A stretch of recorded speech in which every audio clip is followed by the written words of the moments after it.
Байцгаана уу. Ойрын тоног жаахан зав муутай байсан учраас шинэ дугаар оруулж амжилсангүй та бүхнээсээ уучлал хүсье. Энэ дугаар маань харин үнэхээр сонирхолтой анхаарал татам хэрэг байгаа гэдгийг та бүхэндээ хэлэхэд таатай байна. Хэрэгээ сонсохынхоо өмнө бүгдээрээ лайк, subscribe дараарай. Энэ хэрэг 2007 онд Украин улсад болсон юм байна. Уг хэргийн гол хүн болох Егор Гридов нь 1977 онд Украины Донецк орчимд төрсөн. Багасаа л ямар нэг зүйлийг оролдож засах дуртай, тухайн үедээ өсвөрийн зохион бүтээгчдийн дугуйланд явж том болоод зохион бүтээгч инженер болно гэж мөрөөддөг хүүхэд байжээ. Өсвөрийн зохион бүтээгчдийн дугуйланд явдаг учраас сургууль дээрээ маш их цагийг өнгөрөөдөг. Юм засаж сэлбэх угийн хоббитой болохоор байнга найзуудаа туслаад дугуй нэвдэрсэн ч засаад өгдөг, магнитофон өсгөгч нь гээд юу л эвдэрн тэр бүхнийг засаад өгчдөг. Үеийн хиндээг аюу найрамдалтай, найзуудынхаа дунд нэр хүндтэй тийм сурагч байсан байна.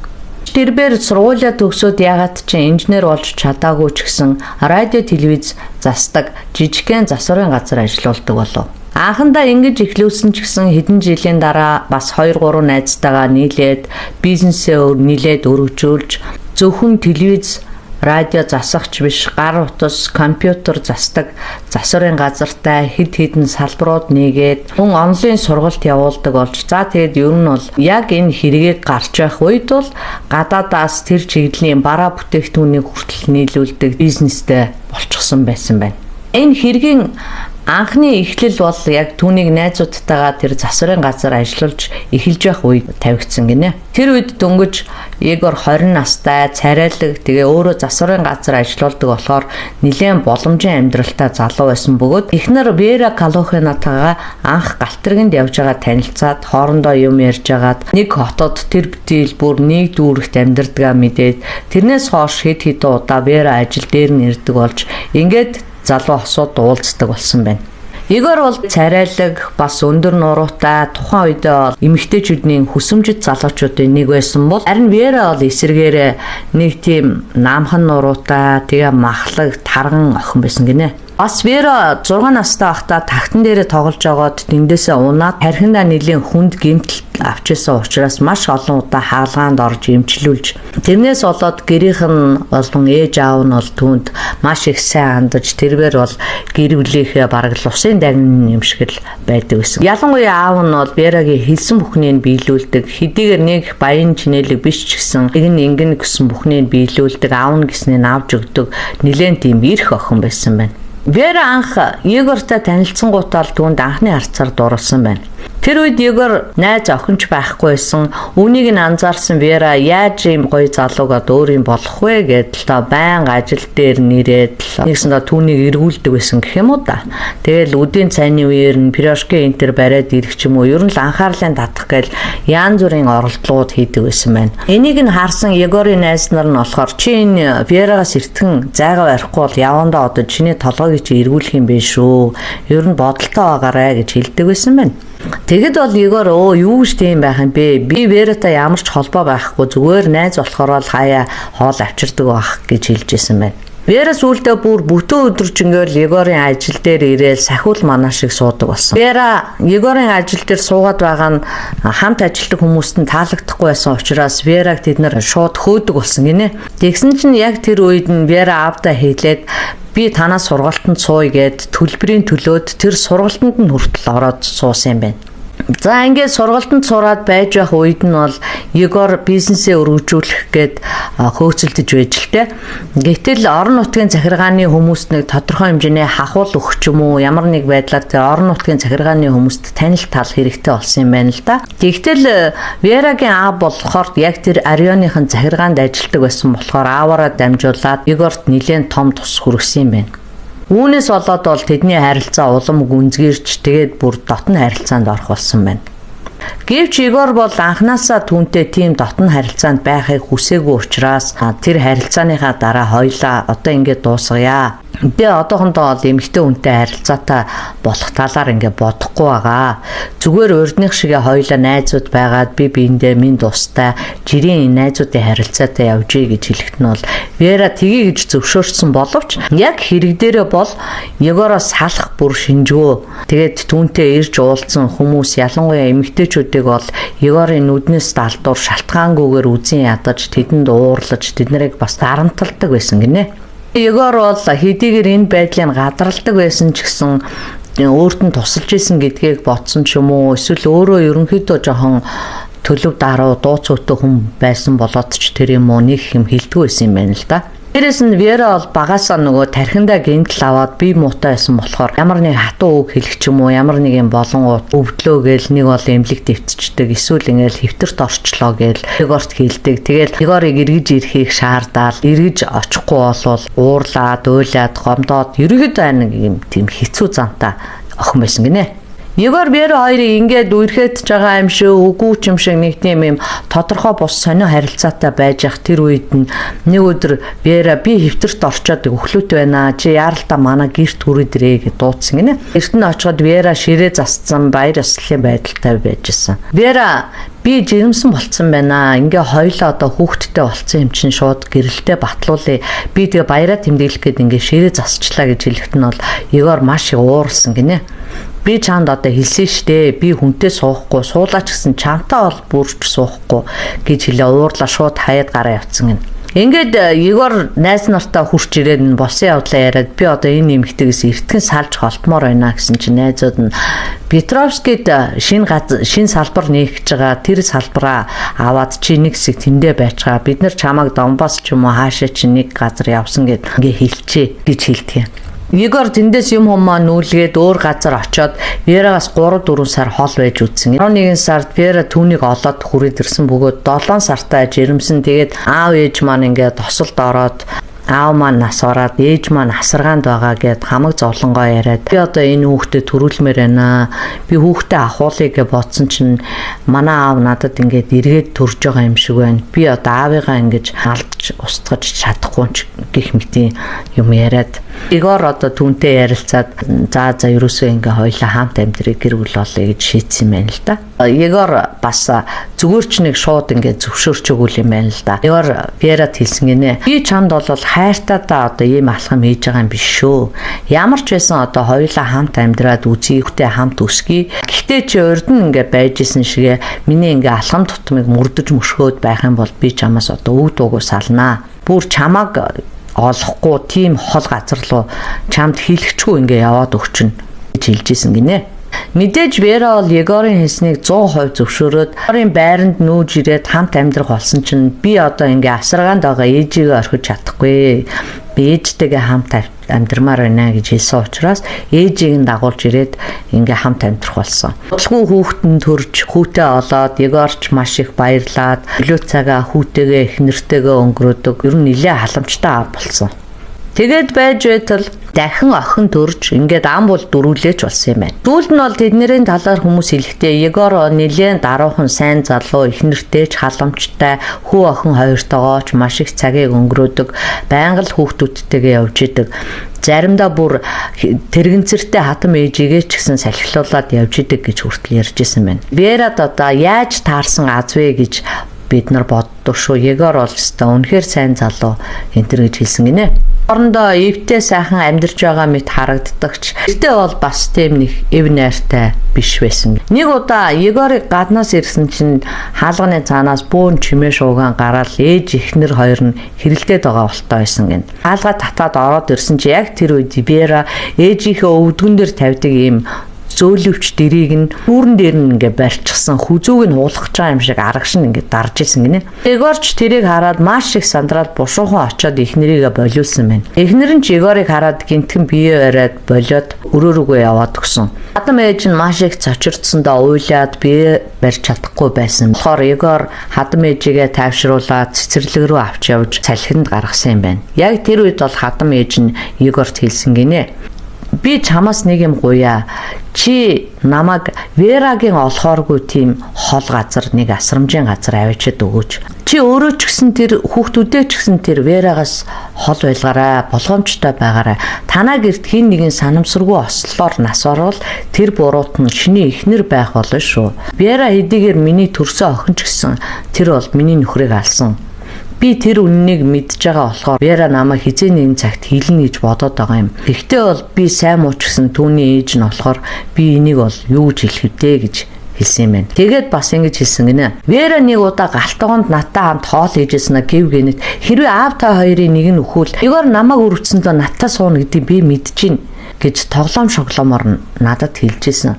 Ихт нь бол би нэг их бодоогүй. Сүүлд бодоод байхад нөхөр бид хоёрыг тосгон руу явах гээд орцноос гарч ирэхэд Вера машины хажууд зогсоод харин Виха машины талыг сөхөд ямар нэг юм хийж байх шиг харагдсан. Бидний гарч ирэхэд Виха оролдож байсан юм маш хурдан орхиод таны машин үнэхээр сайн машин байна шүү гэд нэг юм хэлээд байсан. Тэр үед бидний хинэн ч энийг анзаараагүй. Бүх юм болж өнгөрсний дараа л би тэр учрыг бодоод байхад энэ өхөн бол Виха Вера хоёрын хийсэн хэрэг гэж би мэдээд байгаа юм аа. Ямар нэг болт сулсан ч юм уу эсвэл ямар нэг зүйлийг ажиллагаагүй болгосон гэдгийг би осолд орохын өмнө нөхрийнхөө хараад исэн үгнээс нь барагцаалсан. Гэхдээ надад тэр үед энд ч энийг хэлэх боломж байгаагүй. Учир нь би одоо маш удаан хугацаанд ухаангүй агаад ухаан ороход Вера намайг сахижсэн. Тэр хилээд байгаа манай байрны архичин тоглоомчин Меха бол танаа том хүүгийн эцэг шүү. Түүнийг Вера өөрөө мэдж байгаа гэх мэтчлэн зүйлүүдийг ярьсан гинэ. Игор үүнийг сонсоод хэдийгээр тухайн үед сонин санагдаад жоохон дотроо эвгүүцчихсэн ч гэсэн за охинтойгоо хэрэлдсэн урандаа л одоо Вераг муулж байгаа бах та гэсэн бодоод өнгөрчилдэ. Сарын дараа Игор хатам ихийг асрамжинд явуулж өгсөн бөгөөд өөрийнх нь хүснээр Верад мэдэгдэхгүй тулд найзынхаа эмч ихнэрээр нь дамжуулаад тэр асрамжинд явуулж өгсөн юм байна. Хатам ээж нь Игорын найзад нөгөөх энэ Игорт ярьсан зүйлээ бас давтаад хэлсэн гинэ. Тэр үед нь л нөгөө найзтайгаа хоёулаа оргуу худлаа юм ингэж ярихсгүй дээ. Яагаад ийм үгийг хэлээд байгаа юм бол гэд ер нь гэр бүл хүүхд мөхтэй анзаарч хэлсэн гинэ. Тэр хүүгээ бол өөрийнх нь хүү биш гэдгийг мэдсэн ч гэсэн хүү нь бол тухайн үед аль хэдийн 6-7 нас хүрчихсэн байсан болохоор хэлэлгүй өнгөрсөн. Харин Вератай харилцах нь бол нэлээд өөрчлөгдсөн. Хатам ихийг явснаас хойш Игор гэртээ байхаасаа илүү ихэнх цагаа найзуудтайгаа аяллаар ийшээ тийшээ явах ч юм уу эсвэл ажлын шугамаар явж ийнгээл ерөнхийдөө гэртээ бараг үзэхдэггүй болсон юм байна л да. Хүүхдүүдээсээ ч хүндий байдаг болсон байна. Гэтэ тэрээр анхнаасаа хүүхдүүдтэйгээ дотн харилцаатай байсан болохоор ялангуяа охин нь бол аавтайгаа илүү дотн байнга холбоотой байдаг байсан байна.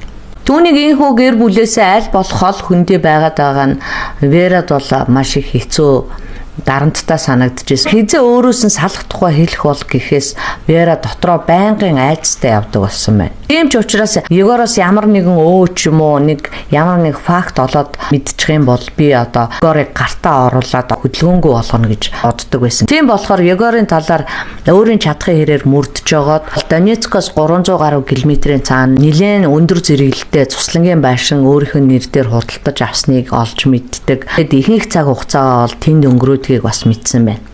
Вера тэнд очлоо гэхэд Игорыг барих боломжгүй учраас түүнтэй холбоотой байж болцсохгүй эмэгтэйчүүдийг мөрдөж байсан ч яг тэр гээд оноочих тийм тодорхой хүн гарч ирэхгүй байсан учраас тэгээл яваад исэн байна. Ингээд байж л Игор Вера хоёр хүүхдүүдээ аваад гэр бүлийнхээ найзуудын хамт бүгдээрээ 2008 оны 7 дугаар сард Сочид очиж амархаар болсон ч Игор анханасаа би энэ амралтыг товлоогүй байсан. Тийм болохоор би одоо ажлаа зохицуулах хэрэгтэй байна. Би явж чадахгүй та нар одоо ингэ яваад амарчаад иргэсэн чинь хүүхдүүд нь бол дургуйцаад аавтайгаа хамт явна гэд ятгаад байсан болохоор арга буюу за яг би та нартай бол зөвхөн 4 хоног л хамт байж болох юм аа гэж хэлээд Сочид очиод 4 хоног хамт байх хугацаанд бол ер нь нэлээд уцаартай байсан. Тэгээд Вера тэр хоёрын хооронд бол жижиг сажиг юмнаас болоо байнгын нэг тийм хэрүүлч юм шиг нэг хиг яг хийсэн тиймэрхүү харилцаатай байсаар байгаа. 4 хоноод Игор бол бушуухан яваад өгсөн юм байна. Игорыг явснаас хойш сэтгэл санаа нь хямраад зовноод байсан Вера би ерөөсөө Игорын хойноос явлаа. Та нар хүүхдүүдийг маань аваад хойноос хүрээд ирээрэй гэж найзуудтай хүүхдүүдээ орхиод өөрөө нөхрийнхөө хойноос яваад өгсөн гинэ. Вера Донецкт ирсэн боловч гэртээ очихгүй буудалд өрөө аваад харин нөхрийгөө мөрдөж эхэлсэн. Тэнд байхдаа гар буу худалдаж аваад ерөнхийдөө бол ингээд алгад бэлтгэж эхэлсэн. Гэхдээ энэ тухайгаа шүүх хурал дээр хэлэхдээ хэдийгээр би тухайн үед буу хөдөлтөж авсан ч гэсэн би Егорыг алъя гэж бодоогүй. Түүнийг зүгээр тахир дутуу болгодог ч юм уу шархтуулаад өөрийнхөө хажуугаас л холдож чадахгүй болгоё гэж би бодсон. Ерөнхийдөө бол би хашраа л гэж бодсон гэж ирсэн юм байна. Вера гэртээ ирэхэд гэрийнхэн нүдэнд Егорын машин мөн түүний найз Андре Булаткины машин зэрэгцээд зогсож байхад нь Вера за эднэр охид хөөхнүүд авчираад завхаарч байна да гэдгийг шууд ойлгоод тэгээ гар бууга бэлдээд тэднийг айлгахаар гэртээ явж орсон байна. Түүнийг ороход гэрт нь ямар ч чимээ аниргүй байсан бөгөөд 2 дугаар давхарт байх унтлагын өрөөнийх нь бүдэг гэрэл нь хасаатай тэндээс хүмүүсийн бэлгийн харилцаанд орж байгаа тийм чимээ гарч исэн учраас Вера хаалгыг огцом түлхээд шууд орсон байна. Тэгэл өрөөнд Егор өөрийн найз Андретагаа бас нэг үйл таних залуугийн хамт гурвалсан бэлгийн харилцаанд ороод байж исэн бөгөөд үүнийг харсан Вера цочирдсондоо маш их шоконд ороод бас эмэгтэй хүнтэй холбоотой гэж өөрөө хардаж сэрдэж бодож байтал нөхөр нь эр хүнтэй тэр тусмаа бүр нөгөө дотны найз бизнесийн хамтрагчтайгаа холбоотой байсныг мэдэнгүүтээ маш их уурлаад шууд бууга гаргаад тэднийг буудаж хэлсэн байна. Нөхрийнхөө гидсэнд буудсан бөгөөд тэднийг юу болоод байгааг ухаарч амжаагүй хахад хойно оноос нь буудаж өвөл таних залуу бол тархиндаа буудуулаад шууд газар дээрээ насварж харин Егор нэг сумыг гидсэндээ нөгөө сумын шууд зүрхэндээ Андре бол 2 сумыг хоёулангийн уушиг болно цээжиндээ буудуулсан учраас газар дээрээ нас орцгаасан юм байна. Вера тэднийг бууцны дараа өөрийнхөө уул мөрийг гэнт хэргийн нотлох баримтуудыг арилгах нэлээд зүйлүүдийг хийж агаад тэндээс гараад явсан юм байна.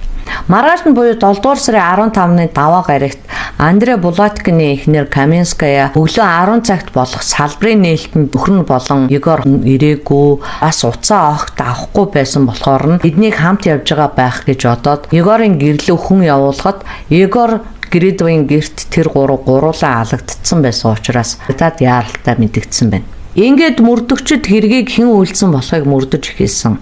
Вера бол тэндээс шууд Сочиро бутсан бөгөөд 600 хэдэн км газар шүнжингээ дахиад өглөө ихэд бол амралтан дээрээ байж исэн. Айзууд нь тэрнээс чи яагаад хэдий төрөдрөө шүн ирчүү яасан яагаад ийм хурдан хүрээдрүү гэдгсэн чинь би замдаа саатаад хүрээдэрлээ.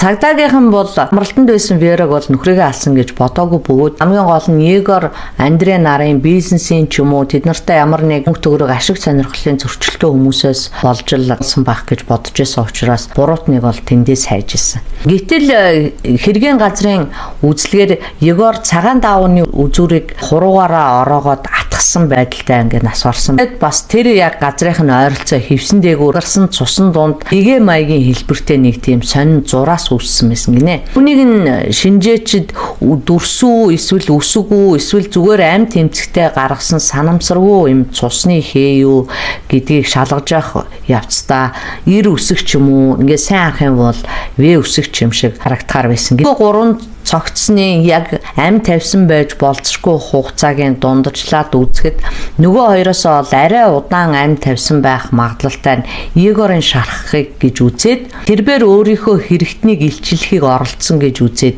эхнэрийг нь шалгаж хэлсэн байна. Нэгэсэндээ вэ үсэг байна, Вера гэдгийн вэ үсэг байна гэж таамагласан юм шиг байгаа юм л да. Түүнийг шалгахад бол амралтаас буцсан тухайн хүүхдүүд болон найзууд нь батлаад бас нэг нотлогоо үлдээсэн нь бол тэрээр эхлээд ингээд эд мөрийн баримтаа цэвэрлээд хаалгаар гараад машинд ороод суух гэсэн чинь машиныхаа чипийг машин дотор унгааснаа мэдсэн юм байна. Тэгээд орж авахдаа үүднийхээ гэрлийг асаагаад унтраалга болон бариул дээр мөр үлдээснээ анзааралгүй сандраад явцсан юм байна. Тэгээ энэ яагаад сандарсныг тэд нар мэдсэн бэ гэхлээр ингэсэн байна. Гэрлийг унтраах тэрүүхэн хоромд Вера тэнцвэрээ алдснаас болоод унтраалга дээр дарахтаа ийм жингээ тэнцүүлж тулах маягтай дарсан учраас хурууны хэн бусад хурууны хэнээс илүү тод нэлээд гүн үлдсэн гэж үзсэн юм байна л да.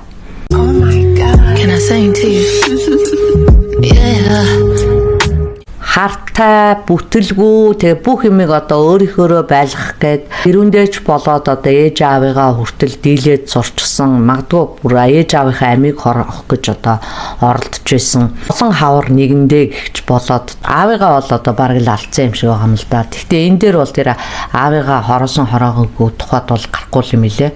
Өхрөөсөө гадна 2 хүний амийг хөнөөсөн байна. Хүмүүс бол Егорын тухай ярихдаа бүгд л одоо Егорыг сайнаар дурсаад ижил хүснээрээ амьдрсан ч гэсэн мөрөөрөө л явах байсан гэж хүртэл ярьж исэн гинэ. За энд бас нэг шархалтай нэг яриа байгаа. Тэр нь юу вэ гэхээр зэрэг Андре Булаткины эхнэр Мөрдөн байцаагчд ингэж хэлсэн байна л да. Би бол нөхрийгөө алдсандаа маш их харамсаж гашуудж байна. Тийм ээ, миний нөхөр бол ижил үүсдэн байсан. Би анх суухдаа мэдээгүй ч гэсэн сүүлд нь бол Ева тэр хоёрын харилцааг мэддэг болсон. Миний дэргэд ч заримдаа тэр хоёр бэлгийн харилцаанд орж исэн удаа байгаа. Тэглээгээд надад бол тэгж муухай санагдаж тэднийг алчхаа гэж би хизээж бодож байгаагүй. Харин ч илэн далангуу ингэж байж байгаа нь надад таалагддаг байсан. Нэгэн л би одоо тэр хүний хань ижил нь учраас нөхрийнхөө сэтгэлийг ойлгохгүй бол өөр хэн ойлгох юм болж байна. Ачгүйгээ үүсэх насандаа төхөж явсан миний хөр ингээд харамсалтайгаар нас барсанд надад үнэхээр харамсалтай байна гэж ярьсан байна. Ер нь миний бодоход бол Егор өөрөө анханасаа ер нь хүнтэй гэрлээ гэж ер нь бодоогүй юм шиг байгаа юм. Тэгээд Вераг жирэмсэн болсноос нь болоод л одоо өөрийнхөө бодлыг өөрчлөөл тэгээд ааш муутай, царай муутай тийм хүнтэй амьдрах гэж ингээд зориг гаргаж ин чинь бол одоо нэгсэндээ зориг л гэж хэлээ штэ. Ижил хүстэн гэдгээ мэдээд хүнтэй гэрлэх хэсгээ шийдэж чадахгүй байж иснаа гэрлэе гэж шийдээд ингэж бодлоо өөрчлөнө гэдэг чинь бол нэлээд зориг л доо. Ингээд одоо шийдээд зориглоод ингээд зүтгэж байхад нь бол өмч хөрөнгнөөс олж нэг ална гэдэг чи юу гэсэн үг вэ? Вера бол ер нь Егор өөр хүүхэнтэй болоод одоо надаас салах юм бол одоо энэ цуглуулсан мөнгө төгрөг энэ бизнес нь ингээл Егортой хамт явчихна. Тийм бол над одоо ямар ч өмч хөрөнгө байхгүй би юу чгүй үлдэнэ гэсэн тийм бодлосоо болоод тэгж нөхрөө мөрдсөн байх л да. Вера нөхрөө харамлсан одоо токсик харилцаанаас гадна бас тэрний муухай шунал нь бас байсан байх. Тийм 2 муухай юм зэрэгцээд өмнө нь одоо бас нэг удаа бараг алдсан юм шүү миний ойлгоцоор бол. За тэгээд нэг юм аимшигтай, хачирхалтай, сонин хэрэг байлаа. За анхаарал тавьсан та бүхэндээ баярлалаа. Тэгээд лайк, subscribe битгий мартаарай. Баяртай. Дараа дахин уулзъя.